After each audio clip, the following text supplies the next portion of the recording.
Durante séculos, bilhões de pessoas acreditaram que a Bíblia sempre foi um livro fechado, imutável e definitivo. Mas essa ideia não é verdadeira. A Bíblia que conhecemos hoje é o resultado de escolhas humanas, feitas em contextos políticos, religiosos e sociais extremamente específicos. E antes de existir um Novo Testamento oficial, existiam dezenas de outros textos circulando livremente entre as primeiras comunidades cristãs: evangelhos, cartas, relatos, revelações, textos que falavam sobre Jesus, sobre o mundo espiritual e sobre a relação direta entre o ser humano e o divino. Então surge a pergunta que quase ninguém faz: se esses textos existiam, por que eles não estão na Bíblia? A resposta curta é desconfortável.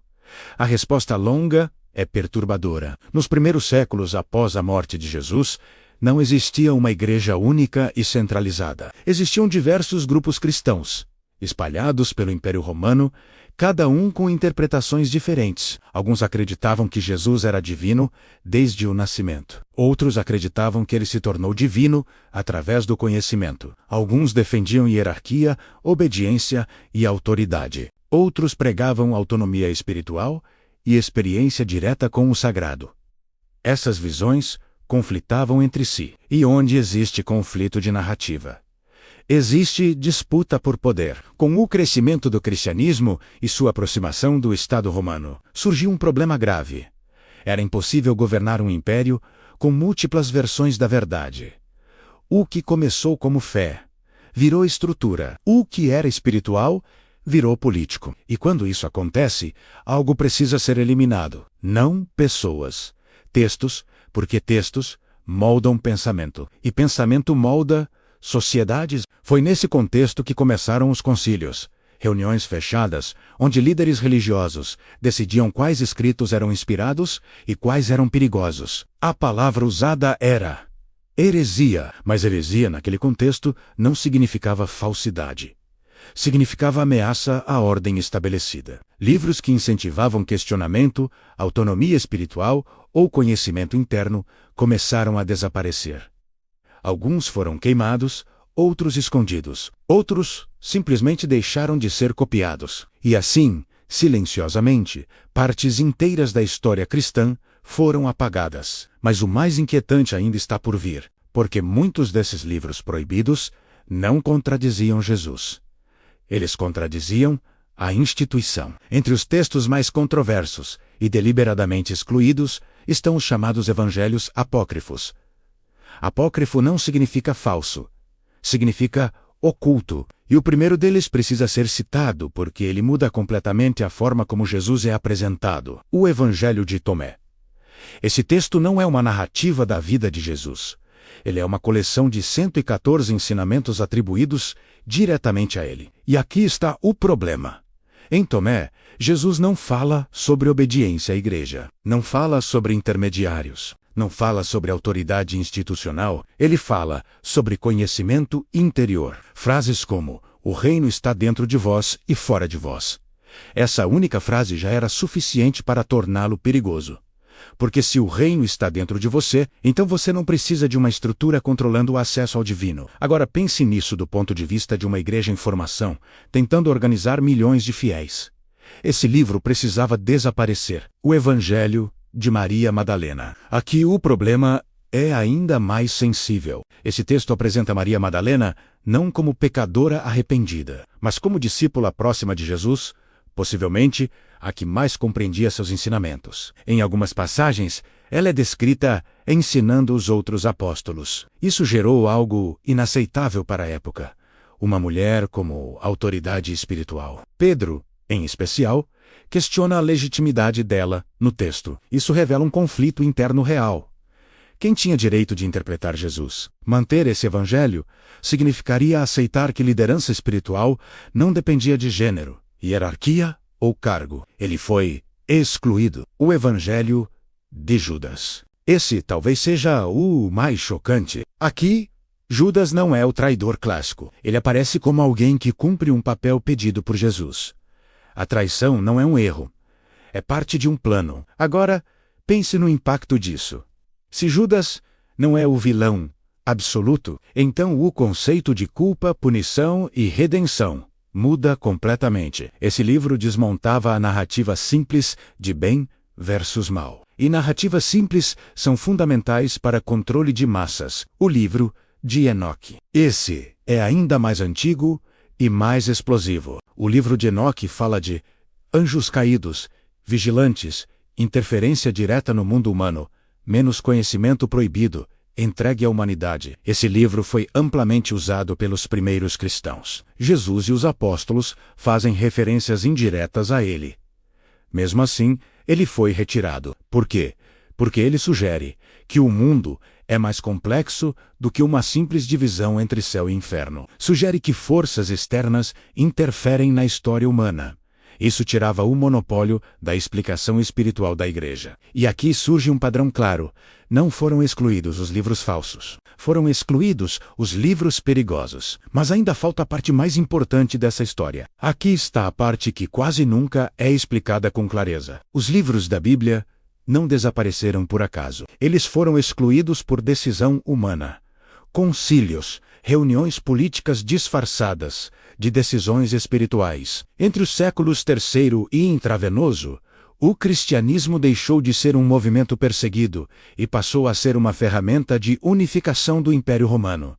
E isso muda tudo. O problema do cristianismo primitivo. Nos primeiros séculos, o cristianismo era extremamente diverso. Existiam dezenas de comunidades, cada uma com interpretações diferentes sobre quem era Jesus, o que era salvação, menos como alcançar o divino, se existia hierarquia espiritual, se o conhecimento era interno ou externo. Algumas comunidades acreditavam que qualquer pessoa podia acessar Deus diretamente. Outras acreditavam em líderes espirituais. Outras rejeitavam completamente a ideia de uma igreja centralizada. Isso era um pesadelo para o império. Diversidade espiritual gera pensamento crítico. Pensamento crítico gera instabilidade. Constantino e a unificação da fé. Quando o imperador Constantino adota o cristianismo, o objetivo não era apenas religioso, era estratégico. Um império dividido por crenças fragmentadas não se sustenta. Então surge a necessidade de um único Deus, uma única doutrina, menos uma única autoridade, um único conjunto de textos. E aqui entra a seleção. Não se escolheu apenas o que era verdadeiro. Escolheu-se o que era funcional. Textos que incentivavam autonomia espiritual, questionamento menos acesso direto ao divino, menos múltiplas interpretações. Foram considerados perigosos. Textos que reforçavam obediência menos culpa, menos redenção, mediada menos hierarquia espiritual, foram preservados. O poder da narrativa. Quando você controla os textos, você controla a narrativa.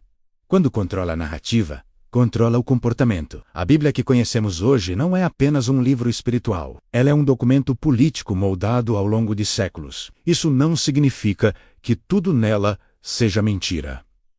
Significa que ela é incompleta. E toda verdade incompleta é uma forma sofisticada de controle. O que acontece quando livros desaparecem? Quando um texto é removido, não desaparece apenas uma história. Desaparece uma possibilidade de pensamento, outras visões de Jesus, outras formas de espiritualidade, outras estruturas de poder, outras relações entre humano e divino. O que sobreviveu foi a versão que melhor sustentava uma instituição. E instituições não pensam em libertação.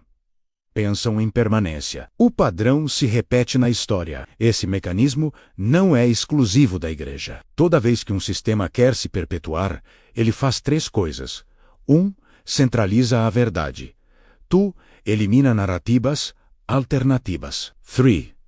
Chama isso de proteção moral. A diferença é que, no caso da Bíblia, isso moldou a base cultural, ética e espiritual de bilhões de pessoas. Agora vem a pergunta inevitável.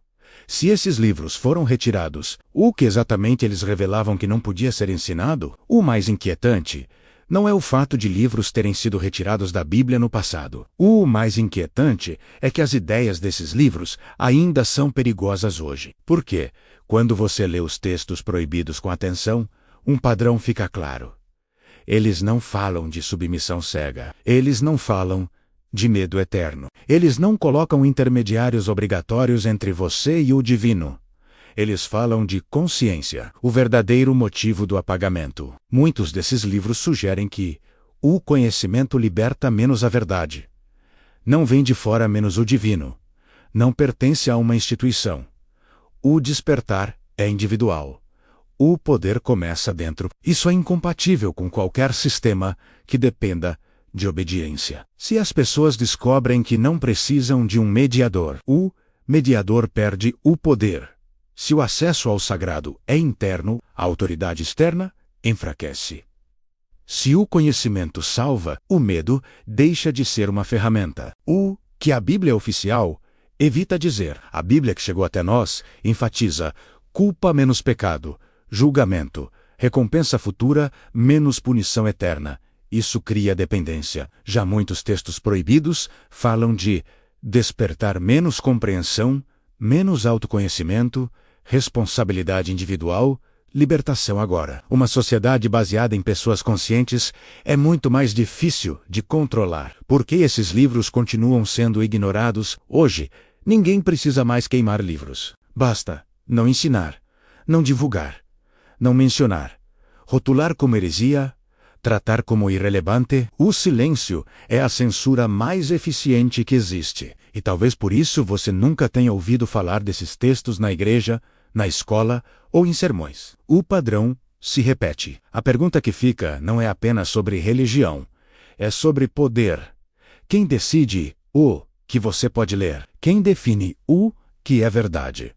Quem escolhe o que deve ser esquecido? Esse padrão atravessa séculos. A diferença é que hoje ele acontece de forma mais sutil, não com fogueiras, mas com algoritmos, filtros e narrativas oficiais. Conclusão: os livros proibidos da Bíblia não foram apagados porque eram falsos. Eles foram apagados porque eram perigosos demais. Perigosos para sistemas. Perigosos para hierarquias. Perigosos para qualquer estrutura que precise controlar a forma como você pensa, acredita e questiona. E talvez a pergunta mais importante não seja por que esses livros foram proibidos, mas sim, o que acontece quando você começa a procurar por conta própria? Se esse vídeo fez você questionar algo que nunca tinha parado para pensar, então ele cumpriu seu papel. Se inscreva no canal para continuar explorando os temas que não aparecem nos discursos oficiais. Deixe o like. Isso ajuda o vídeo a alcançar mais pessoas curiosas como você. Comente o que mais te surpreendeu ou qual desses livros você gostaria de ver em um próximo vídeo. Compartilhe, porque questionar é o primeiro passo para entender. E agora, uma coisa importante. O YouTube lançou a ferramenta Hyper, que impulsiona vídeos que geram debate real. Quando você curte, comenta e compartilha, você ativa esse mecanismo e ajuda o algoritmo a entender que esse conteúdo merece ser mostrado. Aqui, a ideia não é dizer o que você deve pensar. É mostrar o que foi escondido para que você decida por si mesmo. Nos vemos no próximo vídeo.